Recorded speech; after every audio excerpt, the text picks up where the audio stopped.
Hello, my name is Danny Nolan and I'm the Director of Chassis Sim Technologies. And welcome to this latest Chassis Sim video tutorial.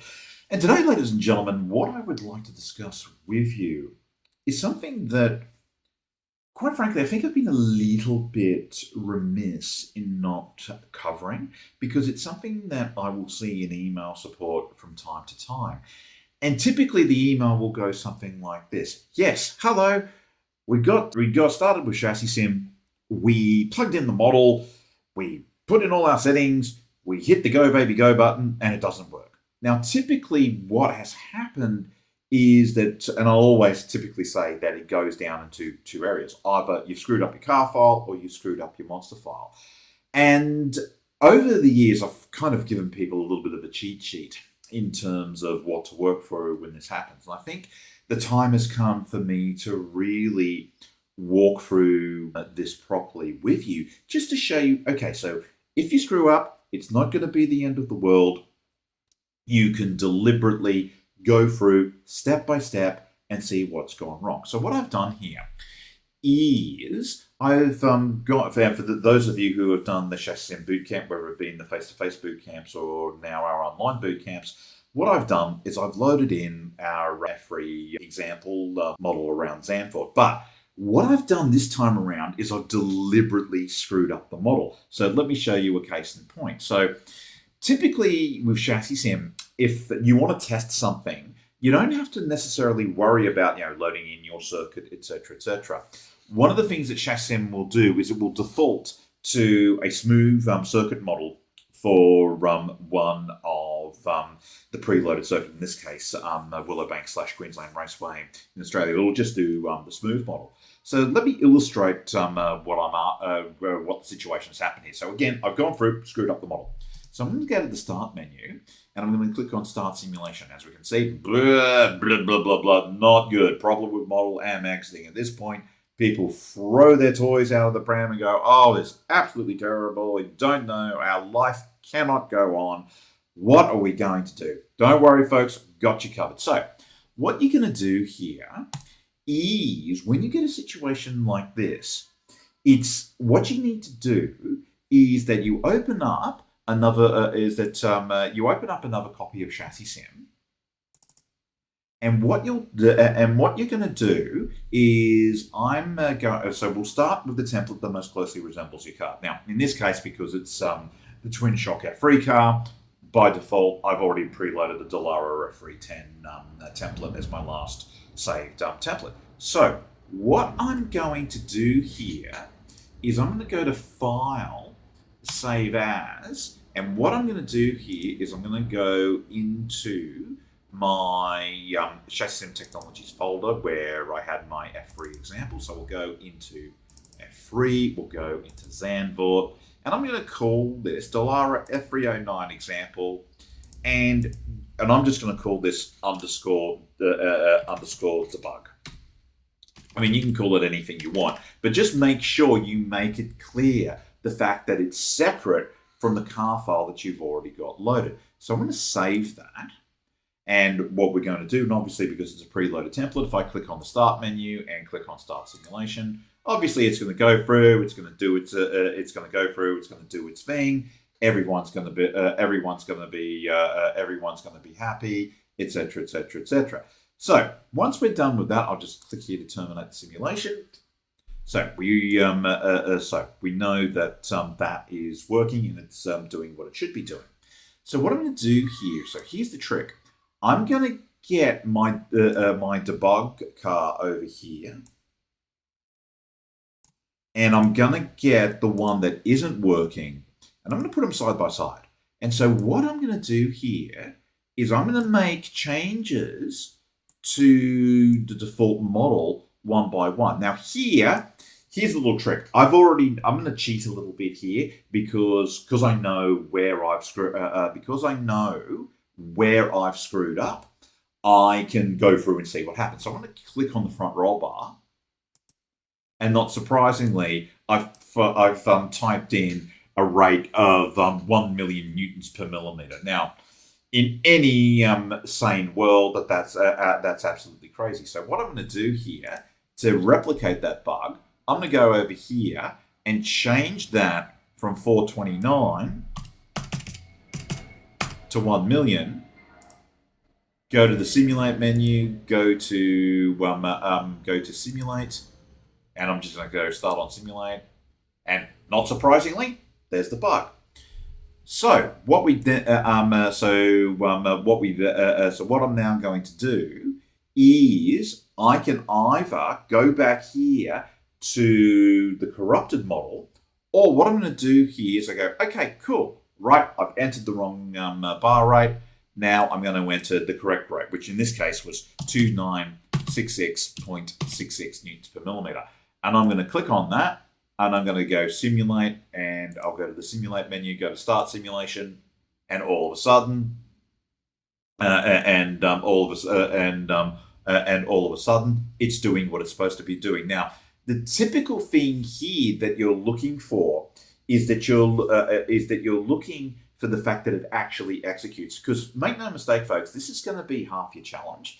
Because once that actually runs a simulation, then you know, cool, that's the car model. We know that that bit is put to bed. Now, another silly foobar that I made to illustrate this, I'll go to my suspension geometry points. I moved the Z coordinate for 0.1 to 5,000 millimeters or 5 meters in the air, and clearly, when you click on Analyze Configuration, you can see that's a bit silly. So what I'm going to do here is go back to my ordinary model, and I can see that's 183. So if I pipe in 183 here, and I click on Analyze Configuration, all of a sudden that starts to make sense. I'll apply Cloud, click on OK, and you're good to go. But typically, though, what you're going to be doing is that you start with the corrupted model, and you just simply make a change one at a time to your first model. Then you make it. Then you put that into the second model, and all you do is you just chip away, and then the error will actually reveal itself, and will reveal itself very readily. The other thing too, where you can often screw up is and this is the biggest, and this is such a huge mistake I see, particularly when you see people doing mixed units, is when you go to the view menu. Hang on, let me just move my recording screen out of the way so we can see. So we can see what it's doing with select units to use. Typically, when you're using mixed units, and this is one of the reasons in the bootcamp, I will deliberately walk you through both using, have a setup sheet both in pounds force per inch for the springs and newtons per millimeter for the bar, is to get you into the habit of making sure you double check using this. But that typically is where I see people screw up, is when they've entered one spring rate as pounds force per inch, but they haven't bothered correcting it, and that's usually when it all goes pear-shaped. So that is typically how you chip away at fixing the car model. Start from a template that you know that works, and make your change one at a time. That's all you've got to do. Like particularly when you've got that typical message, problem with model, am exiting. So that is pretty much what you do on the car file front. So let's now talk about the other part of the equation, which is the monster file. Now, I've already done a couple of videos on this, but given that we're talking about how you handle your FUBARs, this is without a shadow of a doubt, I think this is actually worth a quick recap. Okay, so the biggest FUBAR that I'll often see when you are dealing with errors in the monster file is the fact that, for example, like you'll see in this example here, and again, this is something I'll walk through with the bootcamp, I've got it to at least 2 decimal places. And take a look at this. It's going through, and there are clear delineation points. That, without a shadow of a doubt, is one of the biggest mistakes that I see. Now, in the bootcamp, I talk about a little hack that you can use to go through and fix this. And what it does is it involves integrating the speed signal here. The other big FUBAR that I often see, and this is where things like the bump profile modeling will turn to custard, is that typically with your damper rates. Now, the two, without a shadow of a doubt, the two biggest screw ups that I'll often see is that the dampers have to be is that when dampers aren't zeroed properly, whether it be on the ground or in the air. So make sure you've got to watch that like that as a hawk. Now, Chassis Sim will happily handle both zeroing conventions. For those of you who are zeroing in the air, you want to make sure that if you're zeroing in the air, look at your data.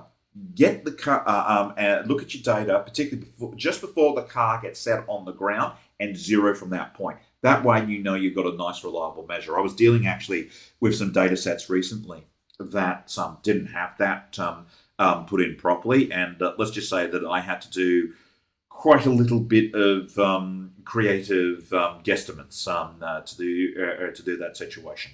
For those of you who are dealing with situations that are zeroed on the ground, really what you want to be doing is either make sure you're zeroed on the flat patch properly, but the other thing that I will always check is that as the car is rolling out of pit lane, out of 40k an hour, that's often where I'll take my 0 point, and that's actually a really good double check to do. But again, I go through that in depth, not just in the boot camps, but in the videos that I've done on the monster file. So that pretty much will cover you. The other thing too is make sure that your lateral acceleration and longitudinal acceleration are in the right spots. Also too, with longitudinal G, I often see it really, really noisy. So in that sort of a situation, you're totally at liberty to infer that from speed, and also, but apply at least, if you're using a moving average filter, apply about a 13 sample speed when you're at 50 hertz. So that is actually a really good thing that tidies it up really nicely. The other thing too is when you get onto tire modeling, make sure that the steer signal is zero. That the tire signal is that your steer signal is 0 degrees going down the straight, and make sure it's calibrated. The steering angle is that the steering angle calibrated at the tire as opposed to the steering wheel, because that's another big foobar that I see. So, in summary, folks, a couple of things to bear in mind. Number one, make sure that if the model screws up, first things first, go through, run a simulation, and all you got to do is click on the start button, click on the start simulation button, and then boom. And when you see that, that's when you know that's your cue to go through, grab one of the templates, chip away at your changes one by one by one by one by one. Once you're through, once you are through that, then you know that the model is solid. Then if you have the error repeating, you know it's the monster file. Then you can chip away at that. Okay, that will do it for this episode. But don't take my word for it. Go through, apply that for yourself, and we will catch you in the next Chassis Sim tutorial or the next episode of Dan's Vehicle Dynamics Corner.